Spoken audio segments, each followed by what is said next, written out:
Firahiriyoonni olla gandaa guyyaane gannee hawwiine guddaa arraanoo taphaannu waliin gammadaa.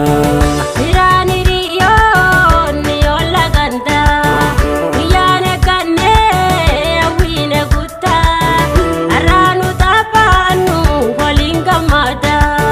Firahiriyoonni olla gandaa guyyaane gannee hawwiine guddaa arraanoo taphaannu waliin gammadaa.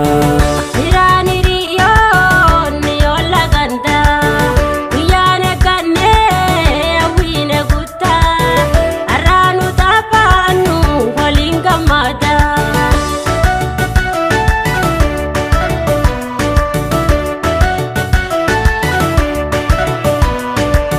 Naaf jaalalleentoo walallagachuu hara wal garruus wal sosodaachuu halaala abdii fi yaadaan jiraachuu arraatanaa oobaa fanna nolachuu. Osoo nu booyuu garaa walitti innaati kiishoon fuudhaa sirbaati kan waliin quufne daawwii ijaati wal biraa galuu keenya irraa hobbaati.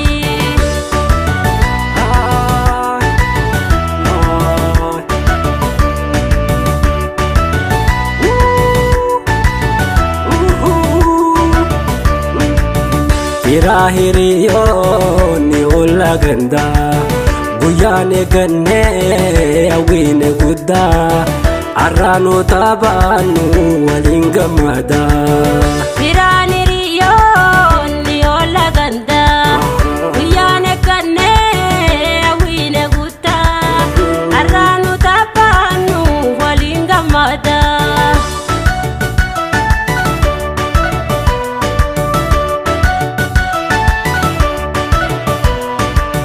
Hiriyoonni koo kaanis dhiichisa kaanis ililchaa kaanis gweddisa cidha koo tolchaati naafis midheessa konfoolummaa meenaa wajjin gaggeessa.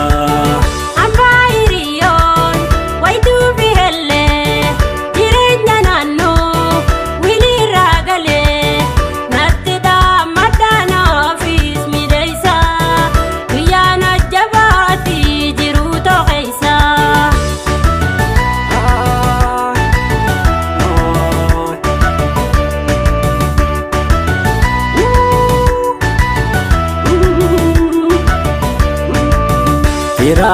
Firahiriyoonni olla gandaa guyyaane gannee hawwiine guddaa arraanoo taphaannu waliin gammadaa.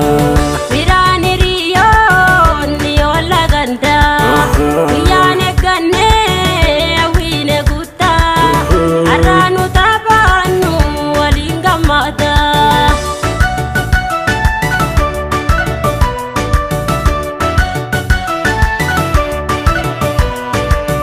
Guyyaan qoftummaa tihoo baqadhu guyyaan eenyummaa qotii hubadhu bahaa bultiidhaatis konyeerra godhu jireenya haaraa itti tarkaanfadhu.